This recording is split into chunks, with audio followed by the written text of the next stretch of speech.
So back in August, McDonald's brought back their Philly cheese stack burger to their menu. It's actually one of my favourites. It's a really good burger. However, I'm not so keen on the price. I think it's like £6 just for the burger alone, right? McDonald's, you need to calm down, right? It's not that great. So I'm not so keen on the price, and I really don't like the taste of genocide in my mouth either. So I'm going to show you how to recreate it at home for a fraction of the cost. It's going to be better for you anyway, and it's going to taste bloody good too. So come on, let's crack on. So first thing we're going to do is make our fried onions. I don't usually keep onion in the fridge, but I've got some left over from something else I made, which is already peeled, so bonus. Don't have to worry about onion pubes. And I'm just gonna, well, slice it. Make some slices of onion. And this recipe is for 2 burgers, and I'll put all the ingredients in the description below, as always. I'm gonna whack those into a small pan. Try not to throw them over the floor. Get those over to the hob. Just wedge in a knob of butter. And I'll get that onto a sort of medium-ish heat. And we're basically making burger onions, like fried onions, which is going to go in our Philly cheese stack. You know, the sort of, you know, the onions that you get on a burger at a car boot sale. So I'm just going to let these stew down, take on a bit of colour, probably take about 5-10 minutes. Basically, so you've got a nice golden colour, they're nice and soft, nice and sweet. You've got this nice sort of caramelised edges. Right, cheese sauce then. Okay, so I've got another pan here. Now you could, if you wanted, take a little shortcut and use kind of like bottled cheese sauce like this.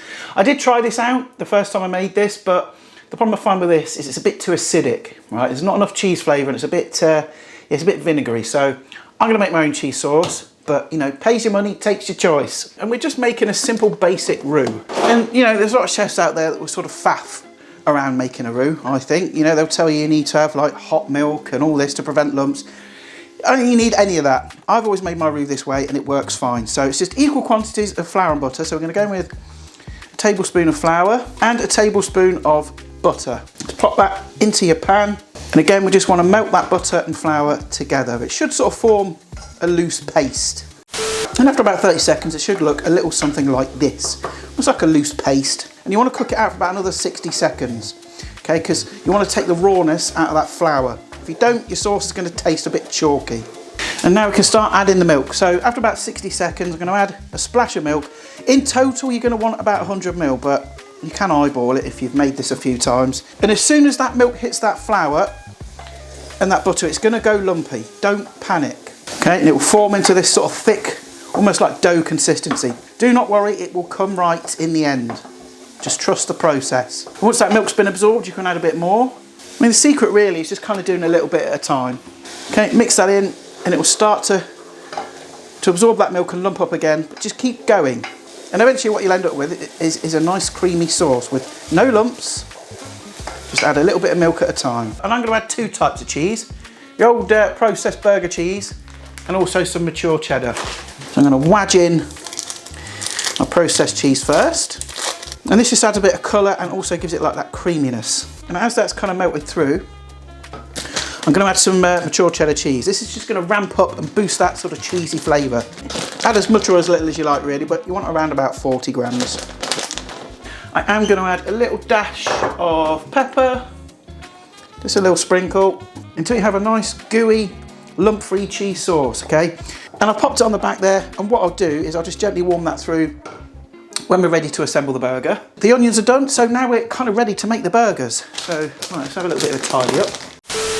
Meat. Now obviously here you can make your choice. Go to your butcher's or your local supermarket, it doesn't really matter. But in the supermarket's case, it's actually doing you a favour because a lot of the time, the higher the fat content in the beef mince, the cheaper it is. And for a decent burger, you want plenty of fat, okay, because that provides moisture, it lubricates it, and also its flavour as well. So I'd go for a minimum of about 15%, but this one's got 20% fat, which is going to produce nice, juicy burgers. I've got my scales here, which I'll just turn on. You can like eyeball it if you want, but you know, trying to be as accurate as possible.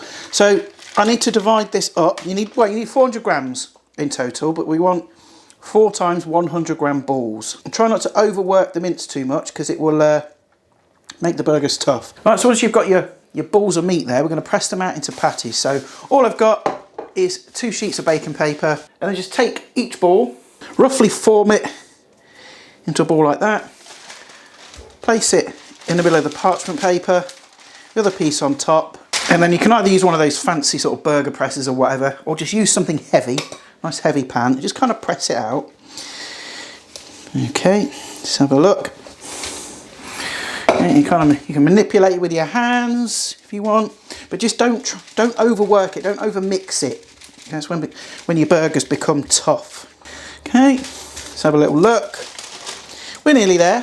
And a little tip for you is take the bottom of your burger bun and make sure the patty is larger than the bottom of the bun, because there's going to be a lot of shrinkage in these because of the fat content. So you want to make them larger so that they fit when they finish cooking. So I'm just going to manipulate this out a bit. You know, spend some time, make them look nice and neat. All right, so all my patties are ready to go. I've just stacked them between some more kitchen paper.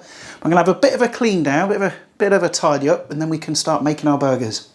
Right, I've got my trusty old frying pan here. Now, the recipe is for 2 burgers. I'm going to make one. Well, one for now. The other one I'm going to make off camera and make it all nice and fancy for the thumbnail. That's the kind of dedication I have, you see. And the bun I'm using is just a regular old, you know, sesame seed bun. The McDonald's used something called a water split sesame bun. I don't know what that is, so just a regular burger bun will be fine. So I'm going to get my pan onto a medium-ish heat and get that nice and hot. And then just whilst that's heating up, I'm just going to add a little bit of butter to the top and bottom parts of my bun. And then once the butter, just get them face down into a pan, nice and hot. I'm just going to toast those for like a couple of minutes, just until they're nice and golden brown. You know what a toasted bun looks like. Right, so my buns are nice and toasted, so we're now ready to cook these burgers. So I've got my pan still here, and I've whacked it up to its highest settings. Now you're going to have to kind of open your windows, doors, get your extractor on, all that. I can't really do that because my neighbours are outside having a chin wag, and I don't want to disturb them. So what I'm going to do is season one side with salt and pepper only. You don't need like loads of spices and seasonings for a burger. You want to be able to taste the beef. So generous with the pepper, a pinch of salt as well. Straight down. Hear that sizzle? That's what you're looking for. Now my pan isn't big enough to fit 2 in, so I'm going to kind of have to get a bit creative. You could do this on the barbecue if you want, or kind of use 2 frying pans. I've got another frying pan, but as we know, it still stinks of fish. So yeah, I'm not going to do that, but I'll get creative. I'll probably cook that one, take it out and do the other one, but I'm going to season that side up as well. But literally, you're looking at like 2 minutes each side. Actually, you can see how much it's shrunk now, so I can probably get another one in. So we are now ready to assemble this burger, right? So I'm going to go on with my first patty. On it goes. There we are. Fits on there nice and snug. Then we want a slice of cheese, another patty, another slice of cheese. It's decadence, this is, isn't it? Some gherkins, pickles, whatever you want to call them. I'm going to add 3 because I really like them. If you don't like pickles, obviously you can just leave them out. Then some of our grilled onions, fried burger onions, whatever you want to call them. And the Philly cheese stack has some crispy onions as well. And this is just a tub of like crispy onions that I brought from Sainsbury's. Just kind of wallop a few of those on there as well. And then I've warmed up my, move out the bastard way. And then I've warmed up my cheese sauce. So I'm going to add a few dollops of that. And then just pop your lid on. And there you have a homemade McDonald's Philly cheese stack at a fraction of the cost, and it's going to taste a damn sight better too.